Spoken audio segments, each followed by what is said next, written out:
Hello guys, and welcome to this video if you're new here.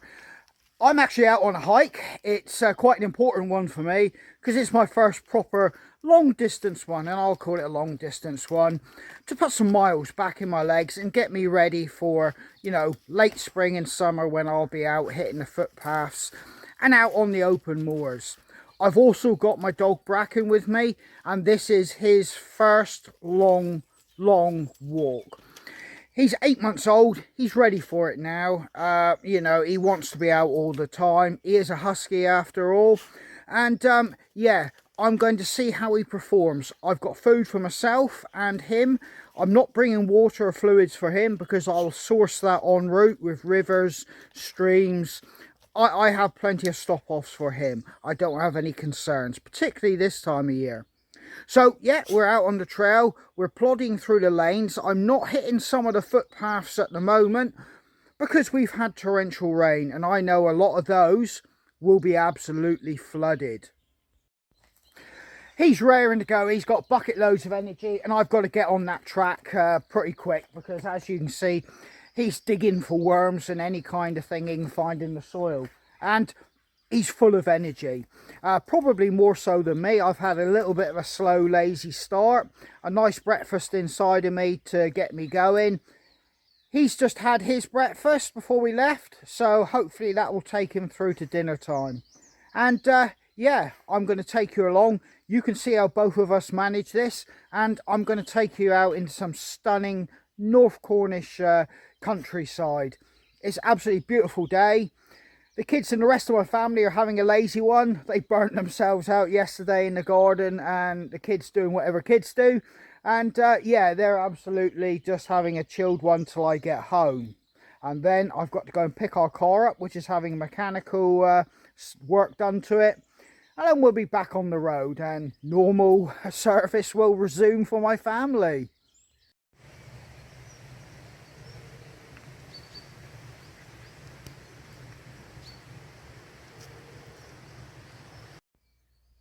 Well, me and Bracken are a few miles away from home, and there's been a couple of hills, and enough to get a little bit of a sweat on. I've got a running top on when I used to run. I no longer run, but they're fantastic to allow sweat to wick away, particularly if you're pushing hard.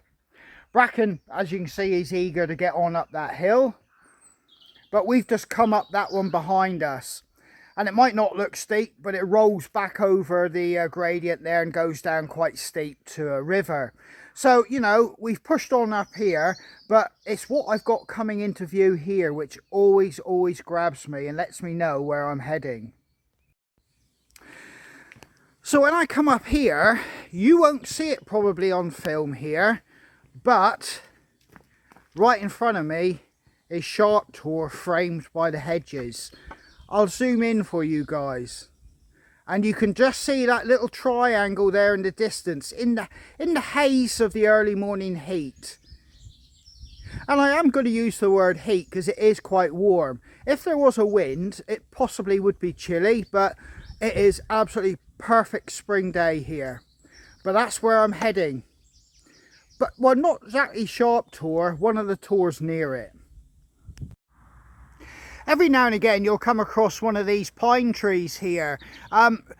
They look so out of place in the hedgerows here with all the other species like hazel, oak, ash, even sycamore. But I know it's a pine tree. Quite simply, there are discarded pine cones rotting away in the verge as we walk along. It is pleasant to see, but it stands out a mile that it is just so different than what is normally in the hedgerows around here.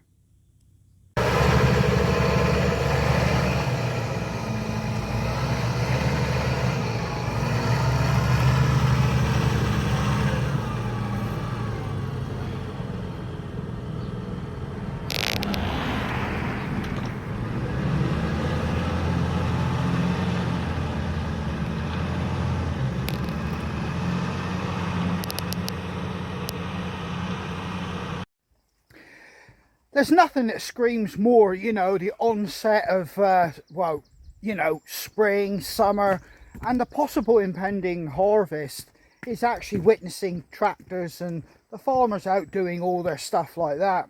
Now my granddad used to do ploughing the old-fashioned way with horses. Now I remember him talking to me about it, but where he used to keep his old car in the farm he worked in, and it was like an old shed building, they called it the shipping, but there was all the bridles and the leatherwork and the brass hanging up on the walls.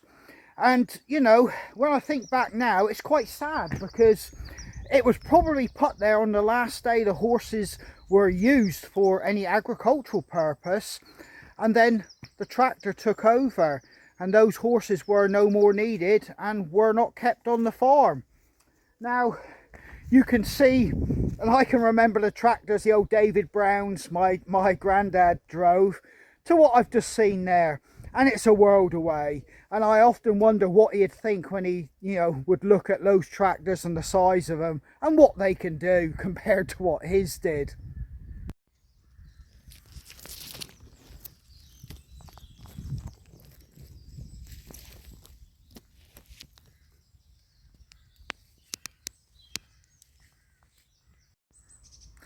So what's my impression straight off the bat doing a hike with Bracken? Well, he's an intact male dog, and to anybody that don't quite understand what I'm talking about, he wants to stop every so often to mark his territory, I guess you call it. But when I say every so often, quite often that could be in a space of about 3 meters. It could be as many stops, 3 stops. You can pull him along, but he's just going to dig the brakes on till he's done what he has to do. So it's quite infuriating in that respect, but he's not looking, like I said, not looking to go home, and he's not waning with energy. So, you know, so far it's a positive. It's just that if I do come with him, I can instantly see I'm going to possibly have to double the amount of time I'm going to need. So I'm not in my usual rigger boots. I've actually got a pair of Hyags army boots. I'm used to these. This is what I, you know, when I demobbed, this was what I was wearing. So, you know, I'm used to them. And what a difference when you're out hiking, speed wise, and my feet actually feel comfortable. Yeah, boots and things like that are okay to stop water and moisture getting in, but they're really no good when you're doing long distance hiking. That's a given anyway. I've got Bracken tied to a seat, which we've just stopped here to have a little moment, and he's staring out across those moors. He's no fool, he knows he's heading up to the high ground.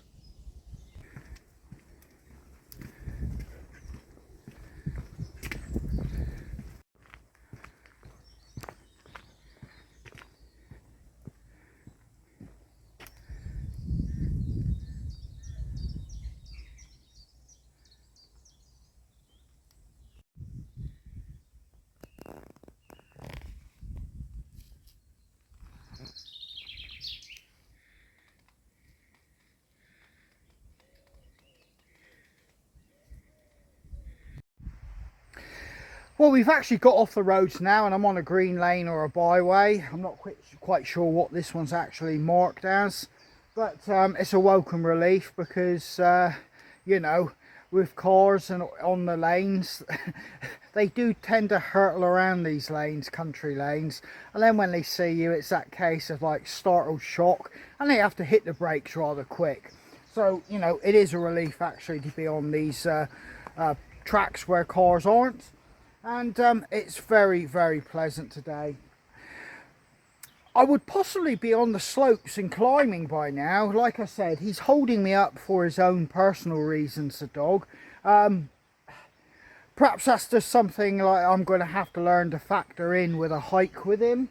But it is good company, although coming down this track I've had to kind of keep pulling and yanking him back because he was trying to go faster than how I could go down the track on the slippery parts, which could easily have led you to be pulled over. So there's a lot of training and a lot of work to actually happen yet for him to be what I would call a fully competent, you know, hiking partner. As you can see, you wouldn't get a motor car down here. It's just wide enough for a horse and cart. But saying that, that is tarmac, but it's not wide enough to get a modern car down here. No more. A quad bike or something like that would get down here.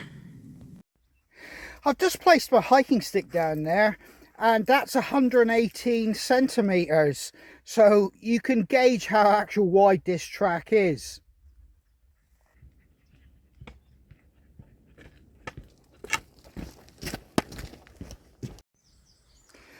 We're heading all the way up there, so we better get going. Come on, Bracken.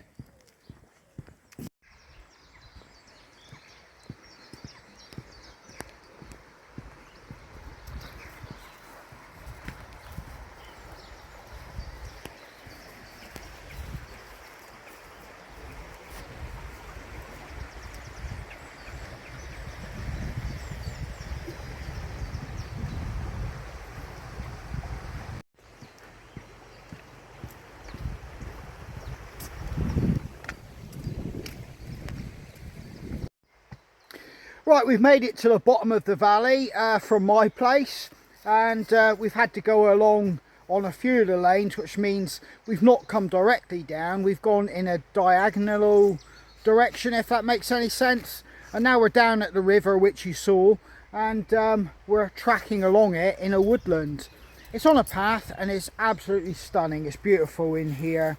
And yeah, I've kind of slowed down here because, to be honest with you, I could quite easily spend the next hour or two just milling around in here with Bracken.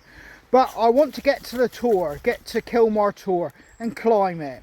I will do that via a lane most of the way, but I will then have to turn off onto the moor to make my full ascent to the top of it, you know, in the open moorland.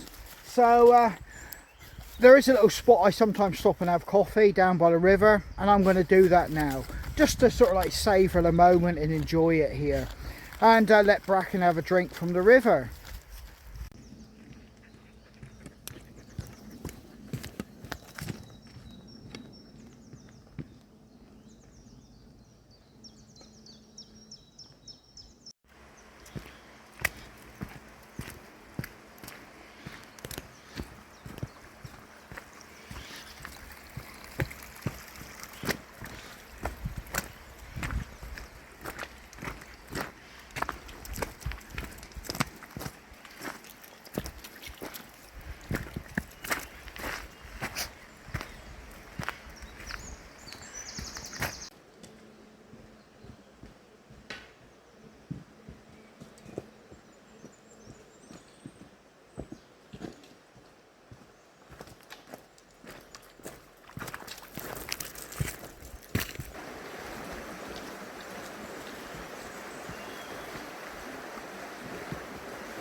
So behind me you can see a forest, and that just goes up, up, up, up and up. It just keeps going all the way up till you reach the moorland. We're going to go up through a lane, and this winds its way up to the last farm before it hits the open moorland, and from there we'll turn onto the moor. I'll bring you along then, because this is going to be slow, arduous and painful for you to watch, because I'm just going to be trudging this lane, and some parts of it go like that. You are in sort of like second gear, revving the car to get up it if you drive it. But yeah, so we're heading on up, and I'll bring you along once we hit the top. Boy, that was hard work. I was sweating coming up there, and thank God I got a running top on. At least it wicks away the sweat and water moisture.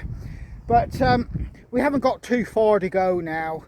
It's leveled out here now, and then it starts to descend, climb again as we go around the back of these trees. So I'm just catching my breath before I do the next little leg of this uphill section. No need to worry about Bracken, he's coping fine with it, and I've just got to make sure he doesn't pull me down that public footpath. I know where that goes, and I'm not going to the bottom of this bloody hill. I need to keep going up.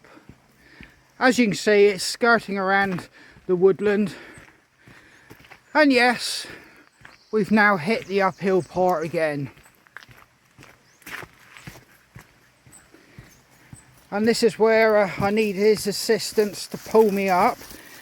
If he would kind of like get out of the hedge and stop marking his territory. I don't know what he thinks he's marking, because to be blatantly honest with you, he can't be smelling that many dogs here. Right, come on.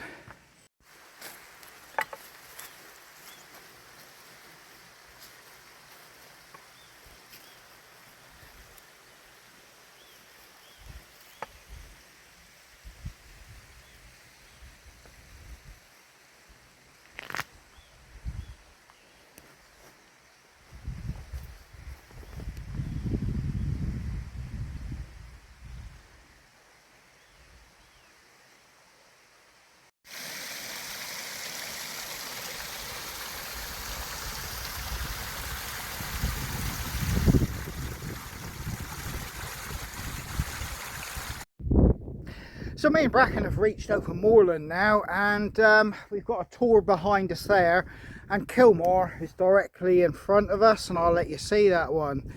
But it's going to be a big hard slog.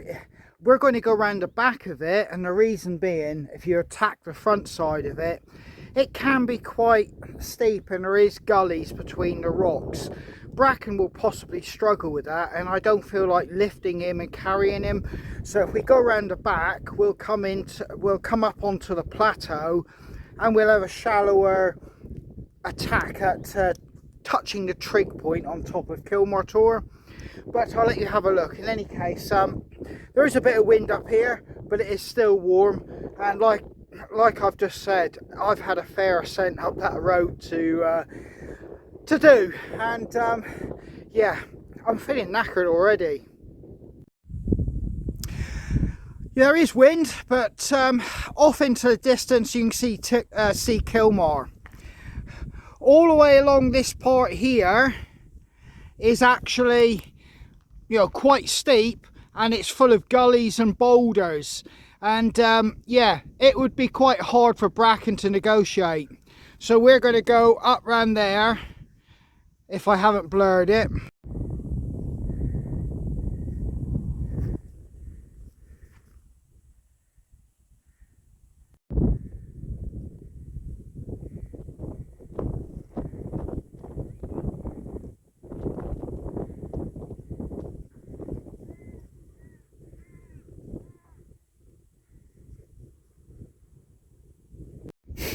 You can see the terrain we're dealing with now. We're dealing with peat, all boggy, it's kind of flooded, but there we go.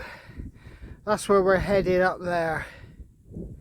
And it's nothing but uphill, and it gets steep.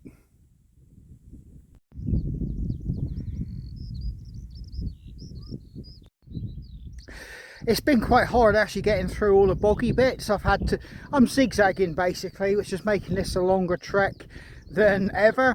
And on top of that, I've just had a phone call from the wife. The car is ready and they want me to pick it up, but I've had to explain I'm sort of like 3 hours away from home as it is, and that's before I finish this. So I'm under time pressures yet again.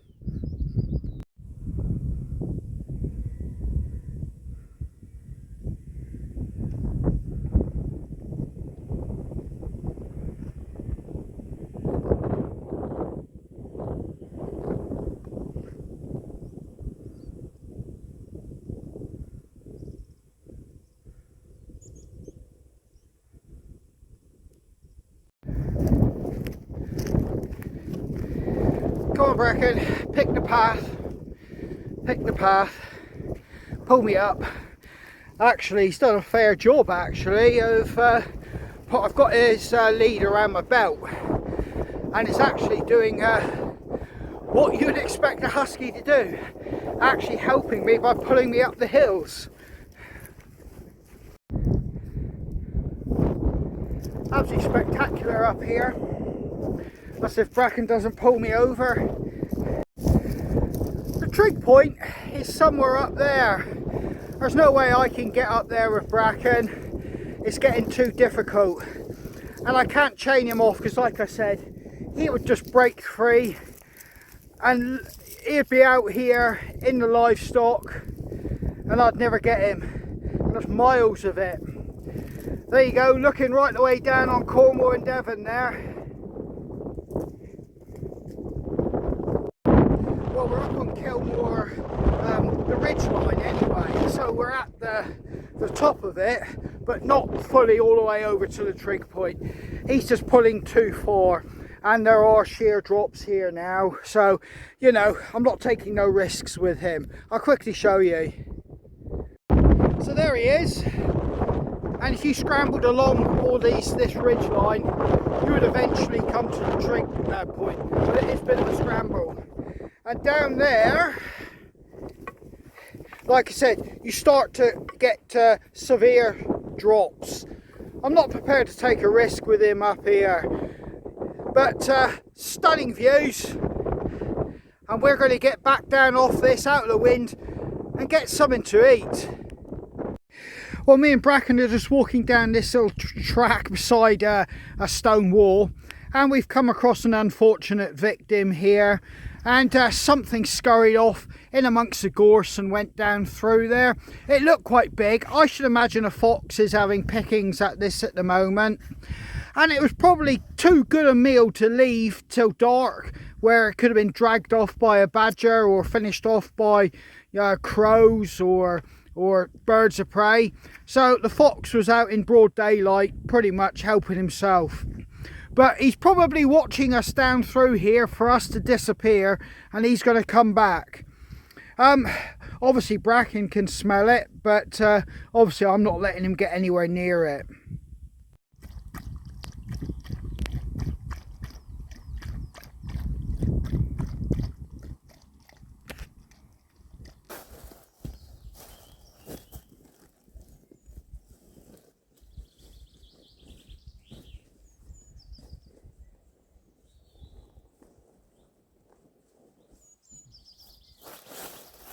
Bracken, it's yours. Let's get it clear away. Right, there you go.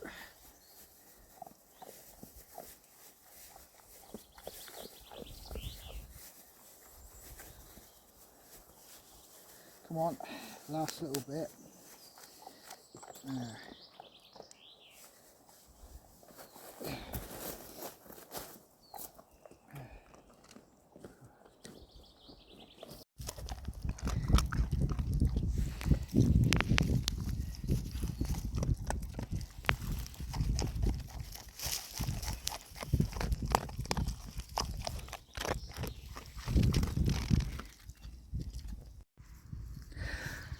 Well, Bracken's had his dinner, he's had something to drink, he's just chilling out and resting there. I'm having a coffee and a chocolate bar and some chili nuts. What I think I'll do is I'll head back the same way. I'm not going to deviate and go a different way. I'm under time pressures like you already know. And the reality is he's worked probably a little bit harder than me, because ultimately he's been straining at the lead and pulling. And, you know, being a husky, he wants to go faster than I walk, but ultimately he's been like straining to get forward, so he's obviously been burning energy doing that. So I'm going to get back home, and then on the flip side of that, when we get there, we'll have a little chat and assessment how we think Bracken's actually performed and how he's going to be. There he goes, look at him. He's out for the count for the moment. He's going to take his time and have a rest. So yeah, I'm going to just get myself fueled up, and then we'll, like I said, we'll have a little chat when we get back home. So there he is, and he's lying down now. He's pretty knackered. He's just done an hour in the garden running around with the kids. And that's him done. You can see he just does not want to do nothing else. I've got the fire going. It's got chilly outside. And I'm actually sat in the chair. And there isn't a lot of life left in me either. So I'm pretty much beat. I'm almost falling asleep in the chair here. Bracken's pretty much the same on the floor. We've got a fire because it's, like I said, chilly. And yeah, we're both beat. I came home. We took the kids out. They went to a park. They ran around for several hours and went on their push bikes. They're thoroughly knackered. They've gone up the stairs to bed happy. And yeah, the day's done for everybody in this house. As for Bracken, well, I think I can say he can more than happily cope with the distance. A little bit infuriating that my journey isn't straight. It's zigzagging to allow him to do what young male dogs do, which is put their scent down. And I'm hoping he'll grow out of that pretty soon, or understand that, you know, when we're out for a hike, it is literally getting to the, you know, getting somewhere and then coming back. So yeah, yeah, it's worked out fine. I'm more than happy with him. And yeah, in one respect, it's me that kind of suffered on the hills a bit more than I used to.